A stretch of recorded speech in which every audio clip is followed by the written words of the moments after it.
particularly in the realm of technology, R&D, research and development. How could any nation or any society divorce itself from North America? No, it's not possible. And we are sane enough, we are rational enough to engage in this relationship.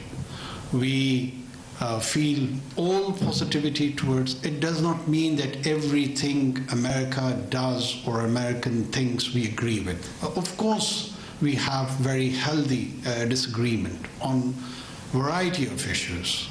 Our outlook for the region, our global outlook, it has convergence of interests also, and at times there is divergence of interest also, like any other nation.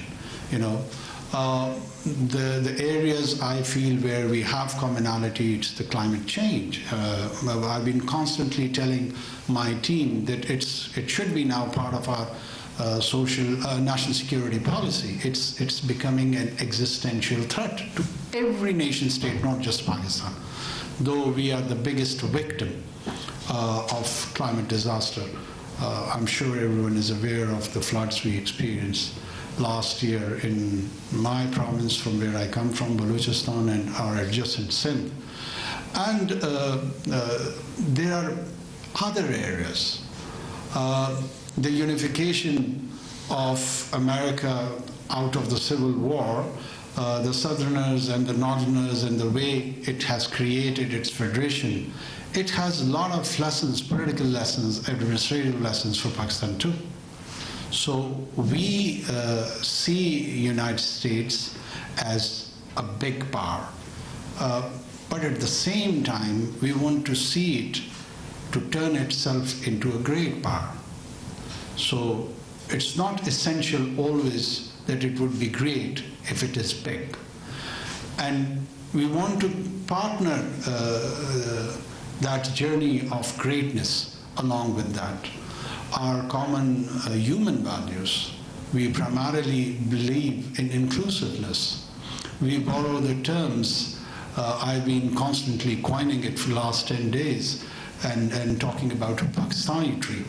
So primarily I took it from American dream. Pursuit of happiness. You know, all the right American values.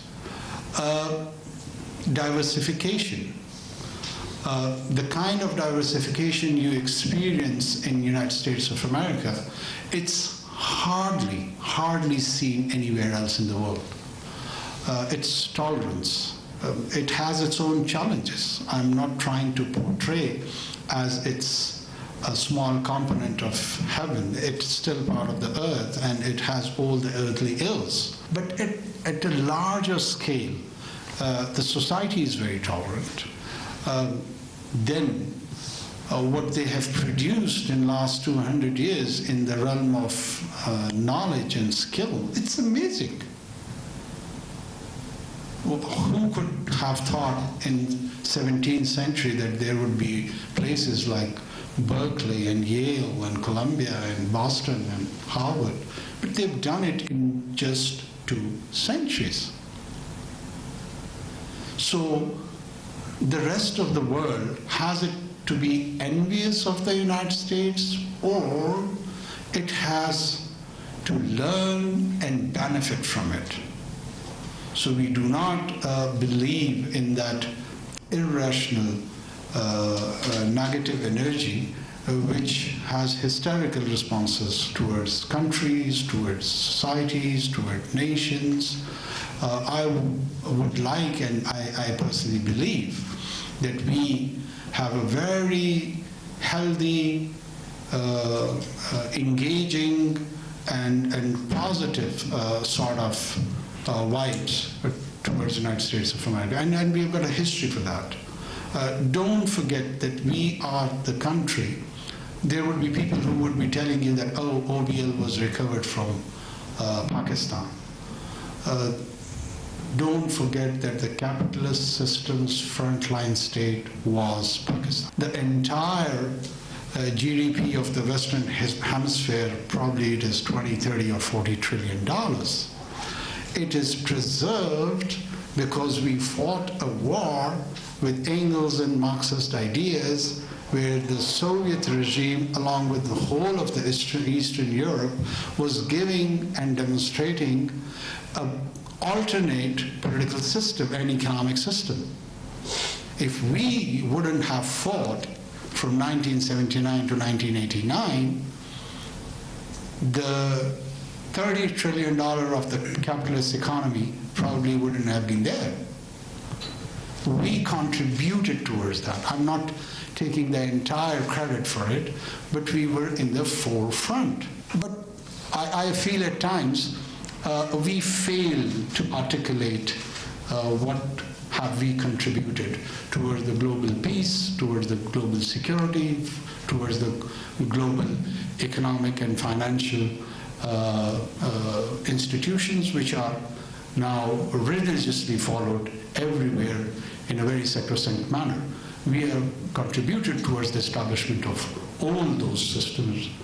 So that's how I see, or we see, I is the wrong pronoun, because I represent at the moment the entire state of Pakistan. I see it in a very positive light. Yes? And I'm a first-generation Palestinian American from Chicago.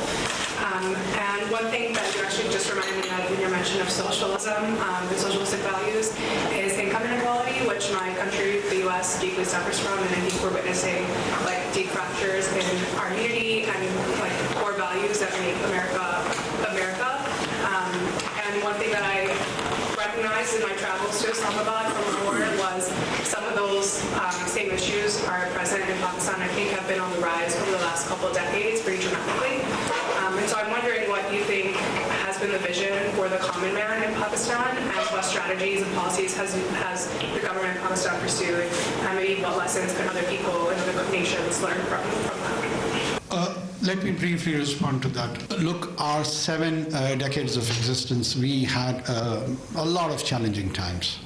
We are living in a political milieu where the 2 greatest military mights which are documented in human history, one was Soviet Empire and the second was the alliance of US and NATO and ISF forces. They came in this region and remained here respectively for each for 10 years. So it has implications, it has a lot of implications for generally for our society, and at the same time in the manner our state building institution or nation building project, if we could call it a project, it has responded in this environment, and many external realities have shaped our choices, in which at times our democratic dispensation has been on discontinuation, sometimes our priorities to deliver to a common man, to which you are referring, has been out of context. Our priority list has reversed. Our spending spree has been on issues which has been of utmost importance to us, in which the existence, the political, economic, and other social rights of a common man has not been on priority. What does that mean? That we lack vision? No, this is not the case. We do have a vision, and we are trying to express and realize those vision in the greater value system on the basis of which this country was created.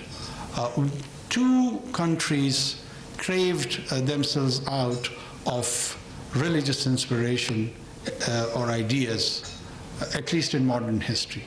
One is Pakistan in 1947, and the other is Israel in 1948. And both, they have taken altogether different courses, and they have different destinies, different circumstances. We are here with the population. Over there, it's at a very demographically at a disadvantaged position. Numerically, they are not that much. But both live in an environment where the security imperative has been of utmost importance. If you closely, you delve in and you dig out, again, I would say these external factors were determining our choices. I personally feel we are settling down. We are in the dust is settling down, and the common man is becoming the nucleus and the entire idea of the relationship between state and citizen. We are transforming towards that. The ideal is that we develop that social contract, we express that social contract in which the rights and the responsibilities of the citizens are ensured, and vice versa. The state should also have its own rights and responsibilities. So it's a two-way, it's a dual carriageway. It has to come both ways. And I don't know whether I'm using the correct analogy or not, but that's how the modern nation states, I think so, are surviving, are improving, and delivering. I hope once you come next, whenever it is, and I hope it is soon, you will start feeling the changes in that direction. My name is Osama Qureshi. I'm from Harvard Business School. So I'm one of the few who plan on flying the next day back to Pakistan right after graduation. So my question, of course, with that background would be about the financial policy. I've been following Pakistan's financial position in the recent times. Luckily, we were able to secure the IMF thanks to the team efforts. I think Mr. Sadar did a great job in negotiating that. But then again, like, how many times do we have to go to IMF? How many times do we have to go to external sources out there? I just have a question to you about your next, couple of months, couple of years. May your tenure be a great sign for Pakistan's financial success. How do you plan, or what are your plans regarding the structural reforms when it comes to rebuilding Pakistan and bringing Pakistan back on that track where our forefathers, once lived in, and where our children will be proud of living in a nation, and we will be proud of being a self-sustainable nation?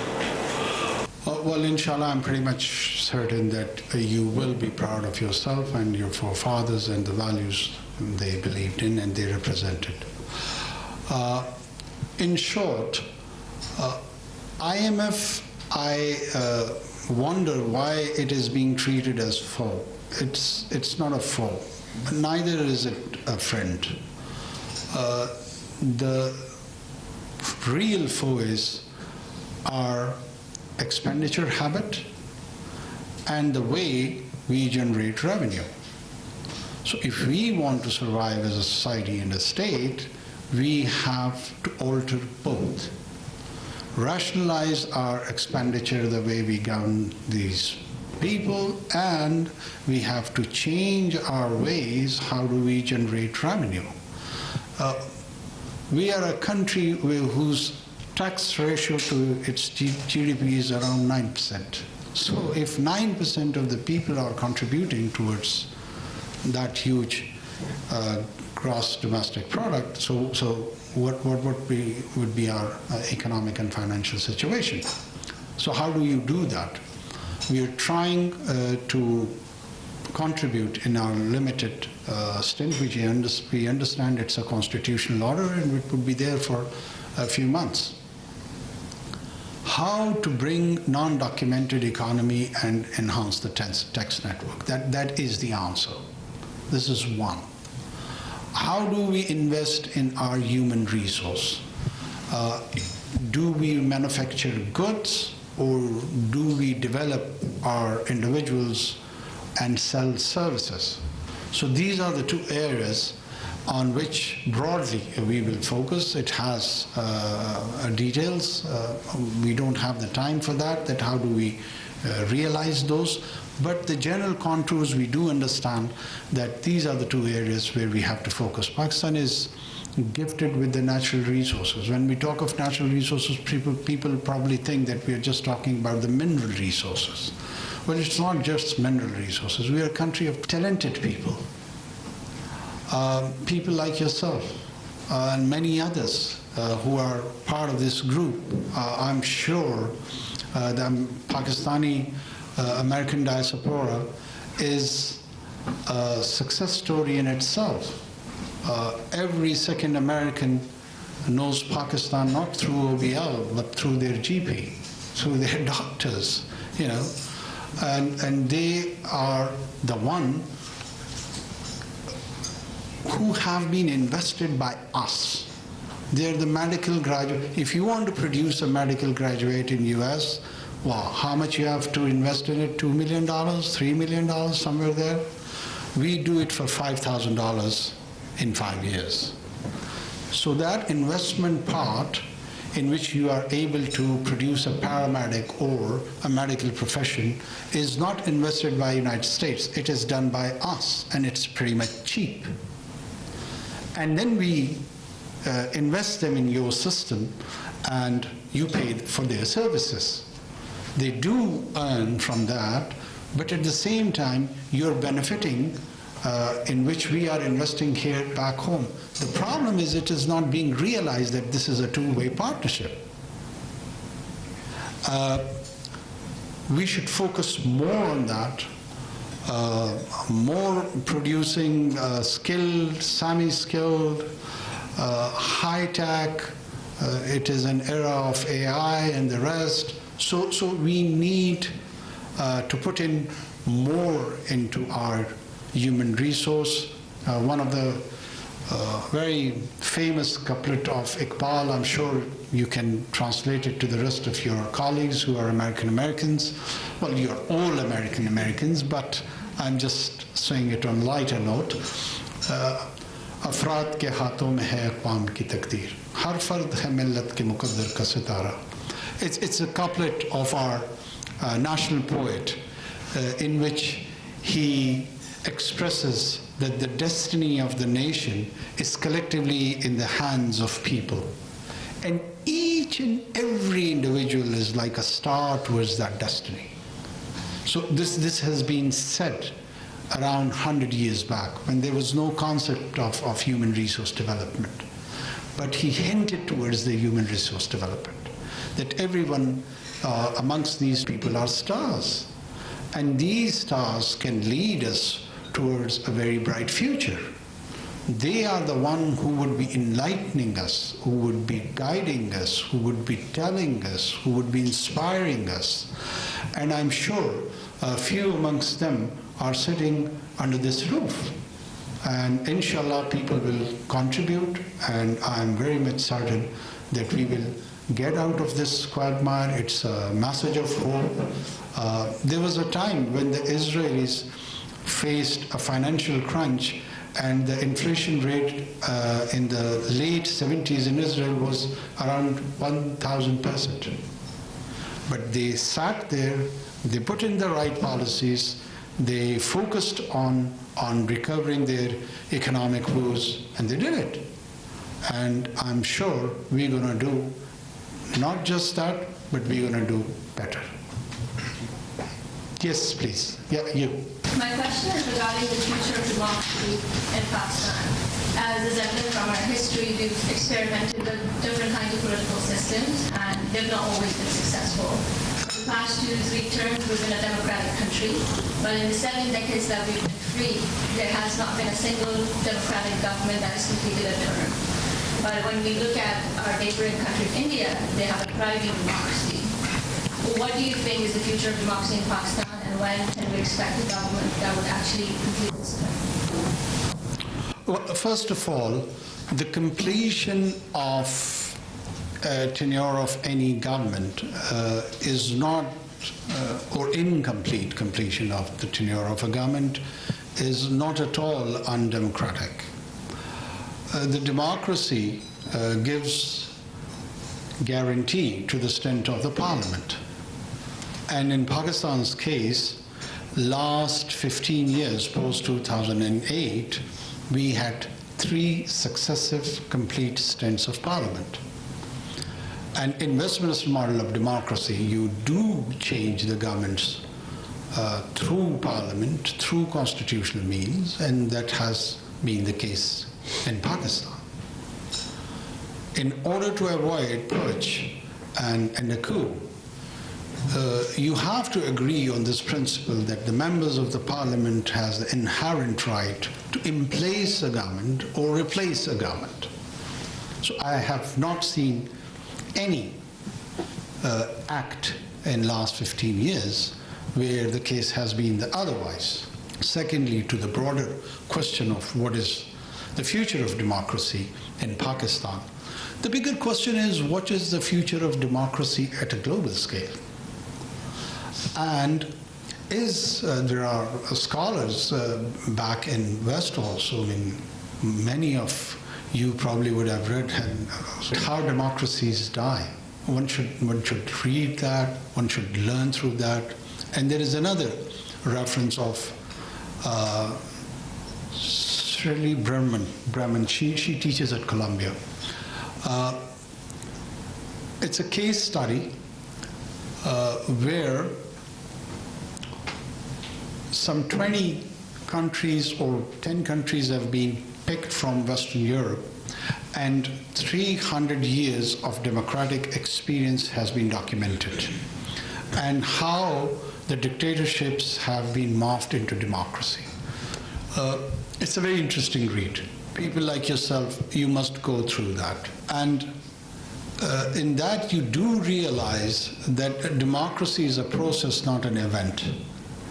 And how does the German unification occurred? How does the English experiment occurred? How does the Spanish experiment occurred? How does the Italian experiment occurred?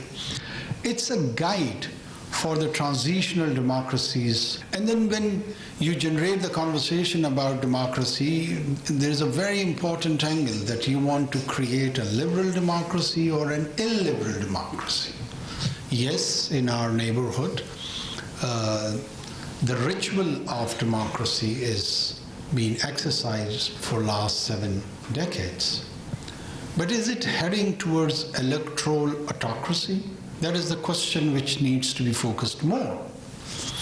And is it leading towards liberal democracy or an illiberal democracy? But is it this kind of democracy you would envision and you would want to have for United States of America? Fair enough. Or United Kingdom or France?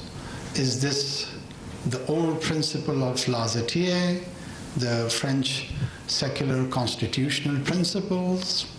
I don't think so.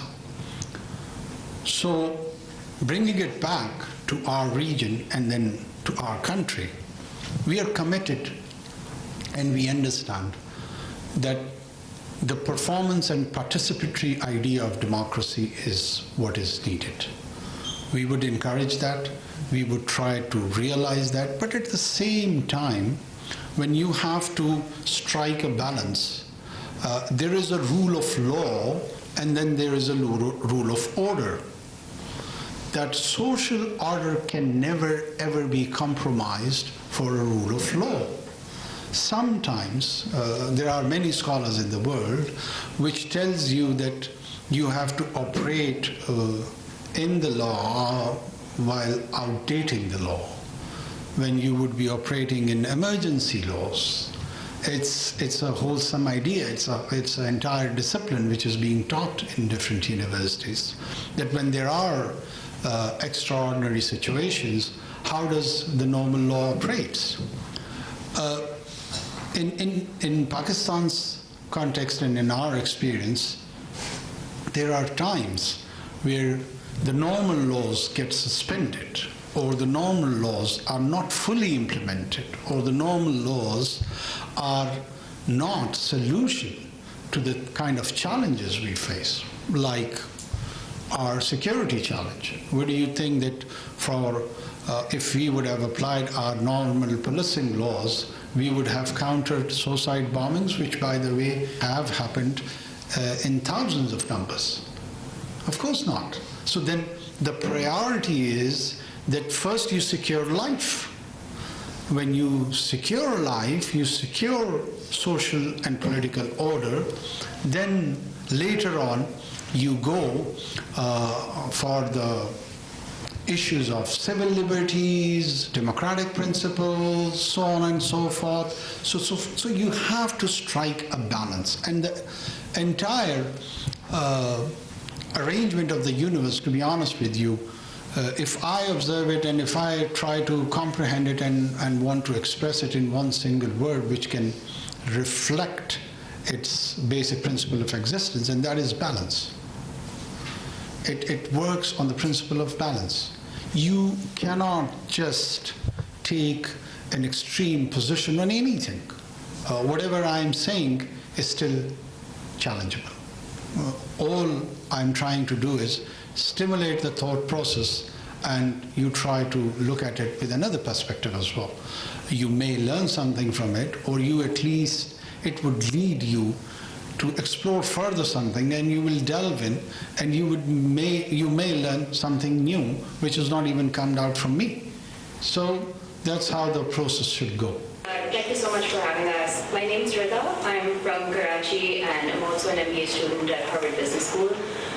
Like Osama, I also plan on coming back to the country after graduation. Welcome back. Inshallah.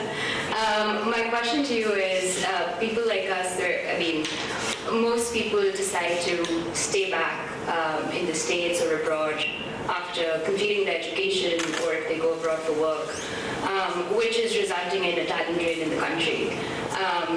You can say that some of our most educated, talented individuals are actually not residing in the country but are abroad.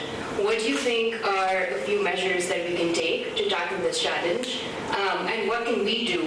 What is our role in this? And how can we encourage our peers to also come back and give to the country and serve the country that we love so much? Thank you.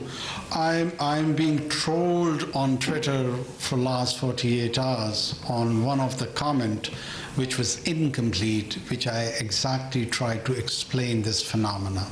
And I'm glad that you have raised it again. First of all, for me, the people who choose to remain either in the United States of America or in Europe or in Australia, anywhere in Western Hemisphere mostly, it's not a challenge. It is an opportunity also at the same time. They go there, they contribute positively to their host societies, they become the bread earners to their families, and indirectly we benefit from their remittances. So I hardly see it in negative terms when the young people are going towards the Western Hemisphere, trying to grab opportunity over there, trying to prove themselves. Their individuality shines over there. It has to offer so much in terms of opportunity. Why do I have to take it as a challenge? I think so I should be encouraging it. I should be promoting it. I should be supporting it. It is a skewed angle where people talk about it and they say that, oh, people are living out of despondency. You may be not that comfortable or happy about a situation back home, that's fine. And even if that is one reason of exercising that choice to leave this country, probably is minimal. Is this for the first time that the youngsters are leaving Pakistan? Of course not. We've been leaving this country since 1947.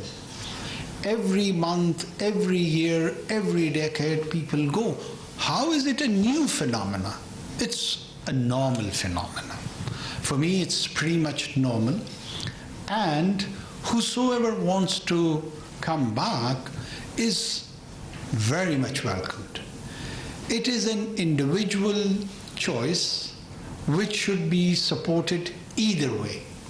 You become an effective and contributor as an individual, either you are here or in your home of choice. This is your natural home that becomes your home of choice. For me, the more important thing is that wherever you are, you should be successful. You should realize the full potential of your talent. You should reach the zenith of any profession you choose. That is more important to me. If you are a redundant, non-productive individual, either home or abroad, that is a challenge. And that is a huge challenge. So let's bring the conversation into its right spirit, into its right angles, and you could contribute to that larger, bigger and huge conversation. Let's talk sense instead of just responding historical towards that, being historical towards that. Indians went in 1960s to US and rest of the Western Hemisphere. Everyone called that a brain drain, that, oh, the people have left and they have said, who's going to run India? And after 30 or 40 years, the whole of that lot has returned as brain asset. They earned capital, they developed expertise. So if there would have been a negative relationship between that projected Indian diaspora and back home their governments, what sort of relations they would be having? I mean, there are challenges still between that community and the governments both. There would be issues with us as well.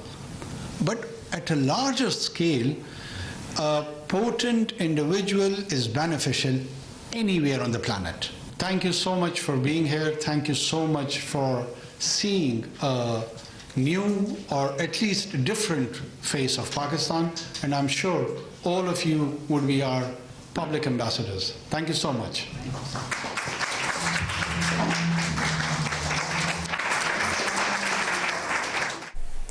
निगरा वज़ीर आज़म अनवारुल हक काकड़ Harvard university के तलबा से गुफ्तगू कर रहे थे। जियो news में अभी वक्त हुआ एक ब्रेक का।